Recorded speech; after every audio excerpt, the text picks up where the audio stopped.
The night air was heavy with the scent of freshly cut grass and expensive perfume. Hundreds of lights twinkled, transforming the construction site of a future luxury equestrian resort into an open-air ballroom. At the heart of it all, in a makeshift pen, a magnificent black horse reared, its wild eyes reflecting the panic caused by the noise in the crowd. Olivia Kuznetsov, the project's CEO, stood in her element. Dressed in a silk gown that seemed woven from the night itself, she raised her champagne flute. Her eyes, cold and calculating, swept over the crowd of investors in high society until they landed on a dark corner. There, huddled close to his sister, stood Lucas Rodriguez. The loud music made him flinch, and his fingers drummed a frantic rhythm against his own leg. Olivia smiled, a smile as sharp as broken glass. She gestured towards the untamed horse. "Lucas," she said, her voice projected for all to hear. "You love horses so much, don't you? They say you have a special way with them." The crowd turned, cruel amusement flashing across their faces. "I'll make you a proposition," Olivia continued, scorn dripping from every syllable. "Ride this horse. Tame that beast in front of us all, and I'll marry you."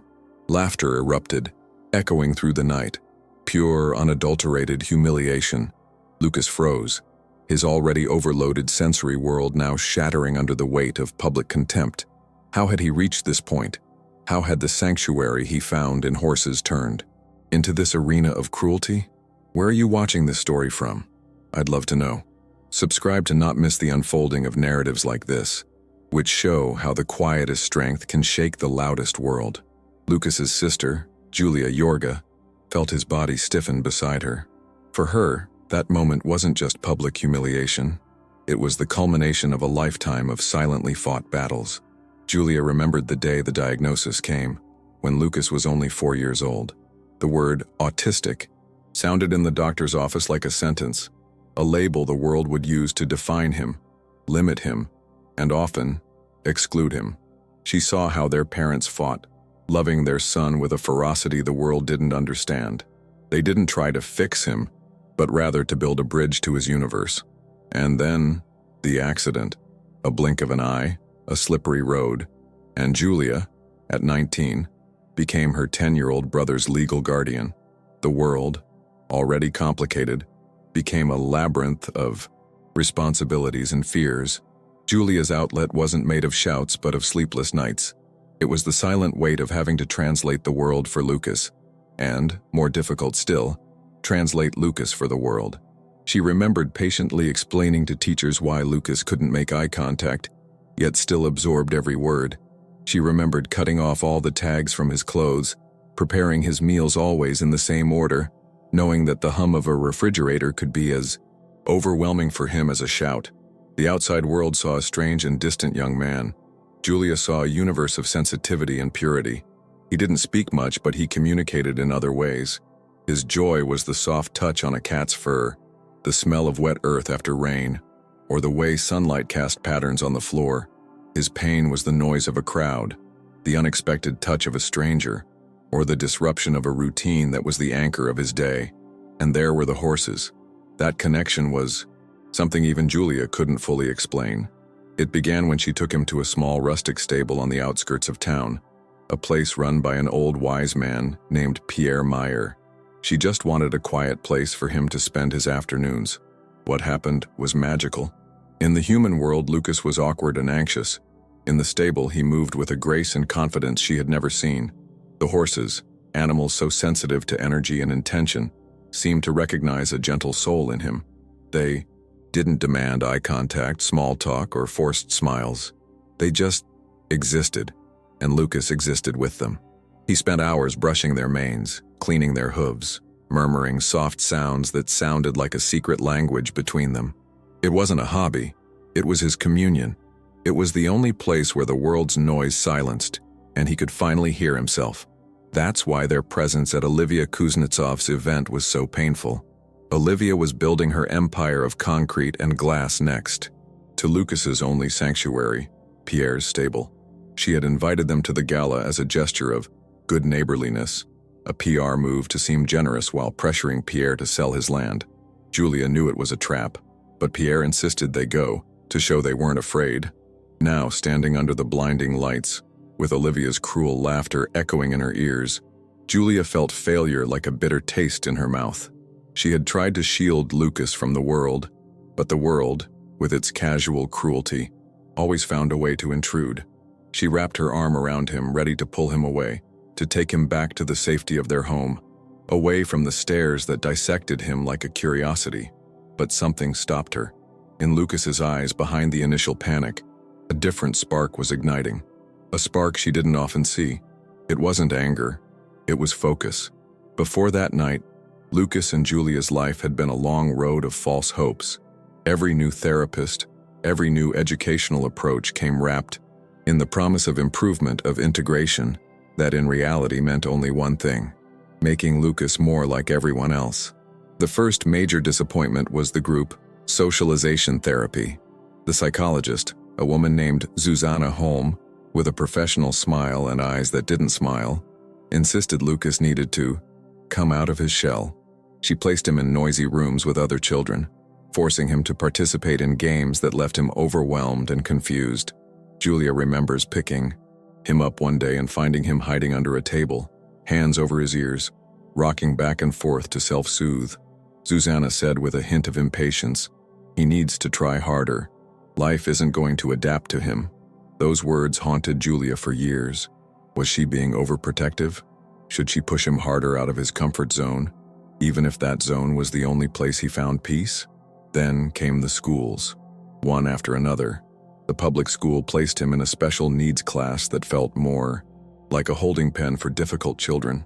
The teacher, overwhelmed and ill-equipped, saw his silence as stubbornness and his need for routine as a challenge to her authority. The private school, which advertised itself as inclusive, was even worse.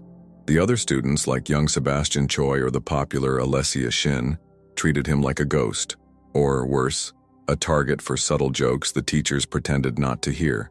One day, during an art project, Sebastian deliberately knocked over Lucas's paint box, smearing the meticulous drawing he had been working on for days. When Lucas had a meltdown, shouting and flapping his hands, it was he who was sent to the principal's office for misbehavior. Julia pulled him out of that school the next day. The most painful advice came from a well-meaning relative, her uncle, who suggested it might be time to consider a residential facility. "Think of yourself, Julia," he said. "You're young. You need to live your life. There, he'll have 24-hour specialized care." The suggestion, though spoken with apparent concern, felt like a betrayal. Abandon Lucas? Hand him over to strangers because the world had no room for him? The thought sickened her. It was during that period of desperation that she found Pierre Meyer's stable.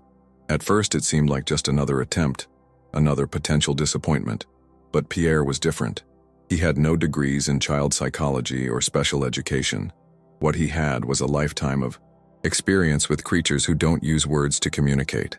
He looked at Lucas not as a problem to be solved, but as an individual to be understood. "Horses don't lie," Pierre told Julia on the first day. "They feel. They know who's genuine. Leave the boy here. We won't force anything." And he didn't force anything. He gave Lucas space, time, and most importantly, a purpose. Caring for the horses, cleaning the stalls, filling the water troughs, repetitive rhythmic tasks that soothed Lucas's anxious mind. That place became the antidote to all the false hopes because it didn't promise a cure, but offered acceptance. It was a world where Lucas's sensitivity wasn't a weakness, but a superpower. He could sense when a horse was anxious before the animal even showed it. He knew which one needed a gentle touch and which one needed space. That was true integration, not changing who he was, but finding where he belonged. Olivia Kuznetsov's taunt that night was so cruel precisely because it attacked the heart of that sanctuary. She took the purest, most truthful thing in Lucas's life and turned it into a circus spectacle for her own amusement. She saw no deep connection. She saw only a strange young man and an opportunity to be cruel. She had no idea that by doing so she was challenging Lucas not at his weakest point, but in his strongest territory. The conflict between Olivia Kuznetsov's world and Lucas Rodriguez's world was a collision of universes. Olivia saw the land as an asset, a number on a spreadsheet. To her, Pierre Meyer's old stable, with its time-worn wood and its scent of hay and leather, was an imperfection in the pristine landscape of her luxury resort. It was a reminder of a rustic, unproductive past she wanted to erase with concrete, glass, and steel.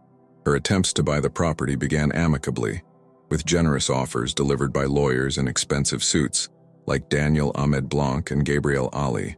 Pierre Meyer, a man whose wrinkles told stories of harsh winters and long summers, simply refused.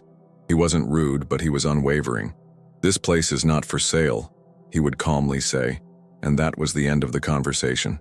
Frustrated, Olivia moved to intimidation. Building inspectors began showing up, pointing out tiny, long-ignored code violations. Rumors began circulating in town about eminent domain plans for public interest. The pressure was immense. To Olivia, it was just business. To Pierre, Julia, and Lucas, it was a war for the survival of their small haven. Julia found herself caught in the middle. She understood Olivia's power. She saw the giant billboards on the highway featuring the CEO's smiling, confident face, promising a new standard of luxury living. She heard the comments from people in town, like Nina Yamamoto and Rafael Perez, excited about the jobs and prestige the resort would bring. Many didn't understand why a stubborn old man refused to sell a useless piece of land. "He's holding back, Progress, they'd say. The fight was lonely. Julia spent her nights researching zoning laws, trying to find a loophole, a way to protect the stable. The stress was constant. She saw how the strain affected Lucas. He became more withdrawn, his rituals more rigid. The stable was his anchor, and the threat of losing it was like an earthquake beneath their feet. Society's gaze was the hardest to bear. At community meetings about the development, Julia tried to explain the importance of the stable, not just for her brother, but as a space of quiet therapy for others. People looked at her with a mixture of pity and impatience. They saw an overwhelmed young woman defending a lost cause for the sake of her troubled brother. They didn't see Lucas's silent strength nor Pierre's quiet wisdom. The invitation to the gala was Olivia's most cunning and cruel move. By inviting them, she put them in an impossible position. If they refused, they'd seem bitter and antisocial. If they accepted, they'd be forced into enemy territory to smile and applaud the very project that threatened to destroy their peace. Pierre insisted they go. "We can't hide," he told Julia. "Fear is what she wants. Let's show her we're not afraid." But in practice, it was terrifying. The event was everything Lucas detested most. Noise, flashing lights, crowds, people talking too loudly and getting too close. Julia tried to create a small bubble of calm around him, but it was like trying to dam the ocean with her hands. Then came the evening's main attraction. Olivia unveiled the Black Horse Tempest, presenting him as the future symbol of the resort. Wild, powerful, and soon to be tamed by excellence. The animal was clearly in distress, spooked by the commotion. And it was then that Olivia made her cruel joke, linking the horse's taming to Lucas's defect. In that moment, the human conflict crystallized. It was no longer about land or money. It was about dignity. It was about the right to exist in a world that values ostentation over substance, noise over silence, and conformity over authenticity. And in the middle of Olivia's arena, Lucas, the boy the world had tried to erase, was about to show everyone what true power was. The turn didn't come with a bang, but with a whisper. As the crowd laughed and Julia braced for retreat, Pierre Meyer stepped forward. He didn't address Olivia or the crowd. He knelt slightly to get to Lucas's eye level. The world around them seemed to disappear. Law, noise, the lights, the mocking stares of people like Theodore Esposito Anderson and Isabella Nowak. It all faded. "Lucas," Pierre said, his voice calm and steady as a rock. "Look at the horse, not the people, just him. What is he feeling?" It was a masterful shift in focus. Pierre didn't ask Lucas to be brave or to confront his tormentors. He invited him to do what he did best: connect. Lucas blinked, his brain shifting gears from sensory defense mode to animal empathy mode. He looked at Tempest. He saw the tremor in the animal's flanks, the flattened ears, the white foam forming at his mouth. He didn't see a beast. He saw fear, the same overwhelming fear he felt. And in that recognition, his own anxiety began to subside, replaced by a purpose. Pierre had already planted the seeds for this moment months earlier, without even knowing it. He never trained Lucas in the traditional sense. Instead, he guided him. He taught Lucas to breathe. Breathe with the horse, he'd say. Feel the rhythm of his lungs. Become part of the herd. He showed Lucas how the slightest tension in his shoulders, the smallest clench of his jaw, was communicated to the animal. Under Pierre's tutelage, Lucas learned a new language, one that had no words, only intention, energy, and trust. Lucas's relationship with Tempest was proof of this. Tempest was a horse other trainers had given up on. He was deemed dangerous and unpredictable, but Lucas saw something else. He spent weeks simply sitting outside Tempest's stall, doing nothing, just allowing the horse to get used to his calm presence. He didn't look the animal directly in the eyes, a gesture horses can interpret as a challenge. He simply existed in his space. One day, Pierre said something that stuck with Julia. "This horse," he said, looking at Tempest. "He reminds me of his former owner. A good man with big dreams who understood that true strength isn't in shouting, but in listening." At the time, it seemed like mere nostalgic commentary. Now, on the night of the gala, it carried the weight of prophecy. "He's just scared, Lucas," Pierre whispered. "Show him you're not a threat. Show him you understand him." Lucas nodded, a single firm nod. He stepped away from Julia and began to walk towards the pen. A murmur went through the crowd. Olivia Kuznetsov crossed her arms, a sneer still plastered on her lips, anticipating the inevitable failure. She thought she was watching the climax of her humiliating play. She didn't know the play was hers and the climax was her own downfall. Lucas didn't march to the horse. He moved in a slow, deliberate arc, never approaching head-on. He kept his body relaxed, his shoulders low. He began to make a soft, low sound with his mouth, a rhythmic hum that was his way of saying, "It's okay, I'm friendly." Tempest stopped rearing. His ears flicked, swiveling like antennae towards Lucas. He ceased his snorting and blew out, watching the young man approach. The shift was subtle, but to anyone who understood horses, it was monumental. The animal was moving from panic to curiosity. The silent turnaround was underway, and no one, least of all Olivia, was prepared for what came next. The small victories that led to this night had accumulated like stones forming a mountain. Each one on its own was almost imperceptible to the outside world, but to Lucas and Julia, they were seismic milestones. The first victory was touch. After weeks of sitting outside Tempest's stall, Lucas one day extended his hand, palm up, and waited. The large black horse, spooked by his own shadow, hesitated, then took a step forward and nudged his velvety nose into Lucas's hand. There were no fireworks, no applause, just a moment of silent connection that made Julia, watching from afar, weep. Then came the brushing. Lucas began to groom Tempest. The act of brushing the horse's coat, with long, rhythmic strokes, was therapeutic for both. The horse relaxed under his firm, gentle touch, and Lucas found calm in the repetitive task. He learned the animal's every muscle, every contour of its body. He knew Tempest not as an object, but as a being. The next victory was the halter. Others had tried to force the equipment onto the horse's head, resulting in panic and struggle. Lucas simply held the halter for days, leaving it on the stable floor for Tempest to smell and investigate. Then, one day, with infinite patience, he offered it. The horse, instead of backing away, pushed its head into it as if it were the most natural thing in the world. Pierre Meyer simply smiled and nodded. He knew he was witnessing something extraordinary.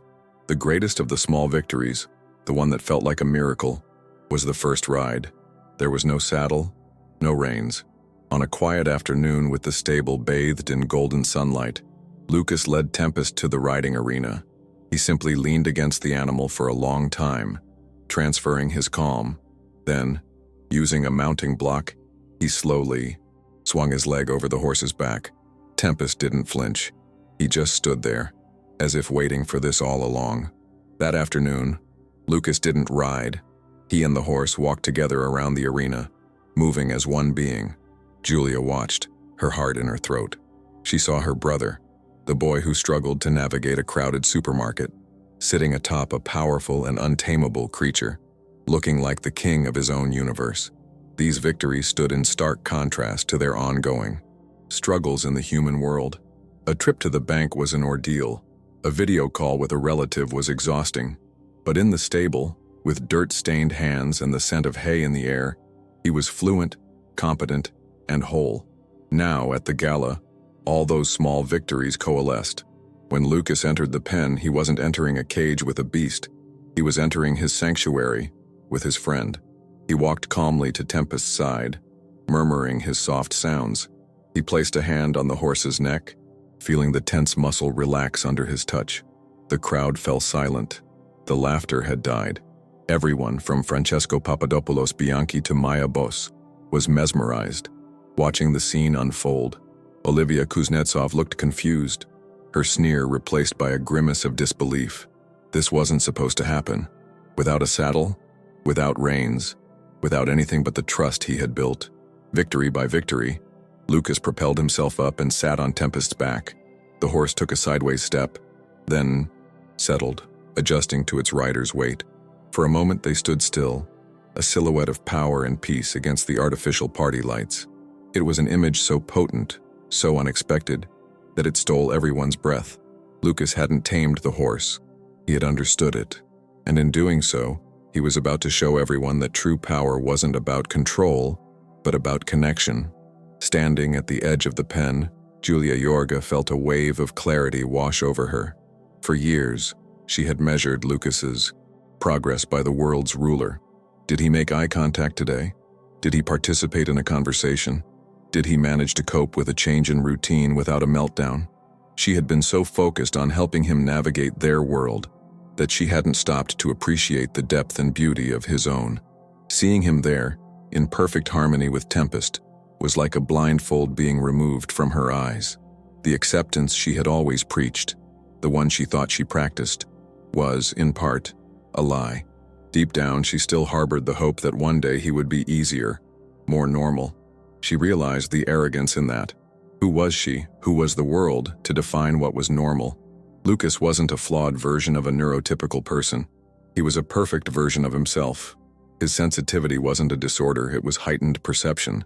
His need for routine wasn't rigidity, it was a way of creating order in a chaotic world.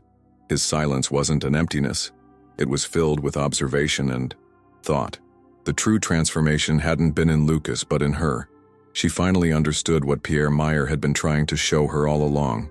The key wasn't to force Lucas into square pegs, but to find the spaces where his unique shape could thrive.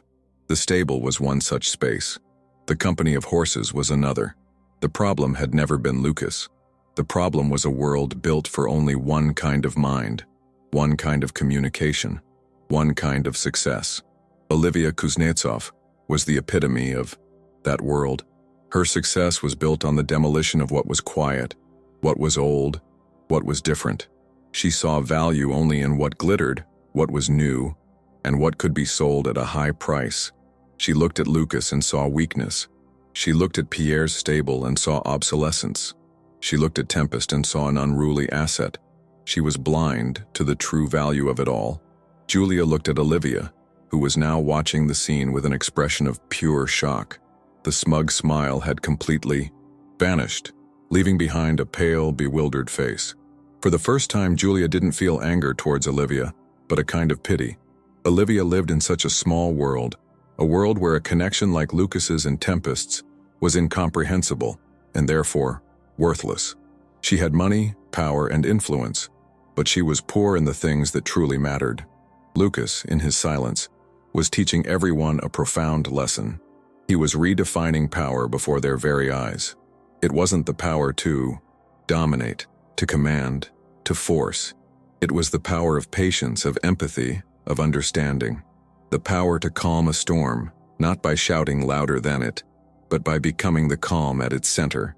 Julia felt pride swell in her chest, a pride so fierce and vast it almost took her breath away. That was her brother, and he didn't need anyone to save him. He was the hero of his own story, a story the world would finally be forced to read.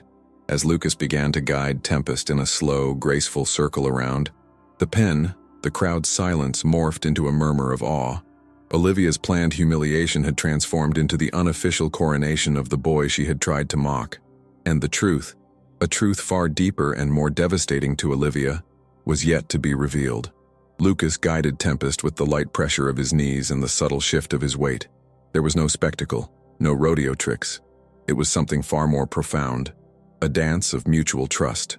The horse, which minutes earlier had been in a panic, moved with fluid elegance, his dark coat gleaming under the lights. The crowd, once a source of terror for Lucas, was now just a peripheral blur. His world was reduced to him and the horse breathing in unison. The silence was broken by a single clap, then another, and soon a wave of applause spread through the crowd. These weren't the polite applause of a social event. These were genuine cheers, filled with awe and admiration. Lucas brought Tempest to a soft stop right in the center of the pen. He slid off the horse's back with the same ease he had mounted.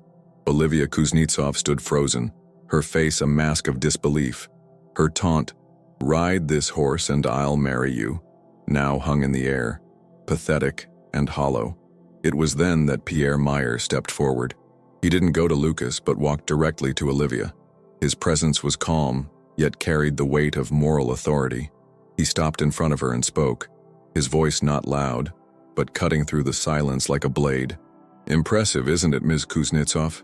he began. "You see a wild animal that needs to be broken. Lucas sees a frightened soul that needs to be understood." Olivia opened her mouth to respond, but Pierre continued, now raising his voice so the people closest, including investors Eva Conti and James Flores, could hear clearly. "You may not remember, but I do. I worked for your father for 20 years. I was there when he bought this horse, still a foal. He named him Tempest, not because he was violent, but because he believed that within him lay great strength, a great spirit." Olivia's face turned ghost white. The mention of her father, a man she had always described as a failed dreamer, completely unsettled her. "Your father?" Pierre continued, his voice laced with an ancient pain. "He never wanted to build luxury resorts. He wanted to create a sanctuary, a place where people and horses could heal each other. He believed in this horse, but after he was gone, you liquidated everything. You called his dreams unprofitable assets. You sold this horse for next to nothing, labeling him useless and dangerous." A collective gasp swept through the onlookers. Olivia's self-made success story was unraveling thread by thread. "I bought him," Pierre said, his chin held high. "I bought him to honor the memory of a good man, and for years, no one could get near him, because he didn't need a tamer. He needed someone with a heart as pure as the man who loved him first. He needed someone like Lucas." The secret was out, not as a whisper, but as a public indictment. Olivia had not only underestimated Lucas, she had betrayed her own father's legacy. She had sold for trash the very spirit Lucas had just proven magnificent. Lucas, having calmed Tempest, walked out of the pen. He stopped in front of Olivia. The crowd held its breath. For the first time that night, he looked her directly in the eyes. His gaze was not of anger or triumph. It was calm, clear, and unwavering. He broke the silence. His voice, rarely used, rang clear in the night. "No, thank you." The phrase was simple, polite, and utterly devastating. He wasn't just declining her mocking marriage proposal. He was rejecting her entire value system, her world of superficial humiliation and power. It was the most complete and elegant refusal imaginable. Olivia recoiled as if struck, her face contorted in a mixture of rage and humiliation. Before her investors, her peers, the society she had so painstakingly courted, her mask of unshakable control had shattered. In that moment, Lucas turned. He gave Tempest a soft pat on the neck, a gesture of gratitude, and then walked towards Julia and Pierre. Together, the three of them moved away from the spotlight, leaving Olivia alone on her stage of ruins. The sound that followed was the sharp crack of breaking glass. Olivia's champagne flute slipped from her trembling fingers and shattered on the floor. The final image was that of a dethroned queen, surrounded by the silence of her subjects and the shards of her broken pride. Pain doesn't completely disappear with a single victory, but that night, Lucas and Julia learned that the tools to face it can come from the most unexpected sources. Strength wasn't in becoming like everyone else, but in embracing one's own uniqueness with unwavering courage.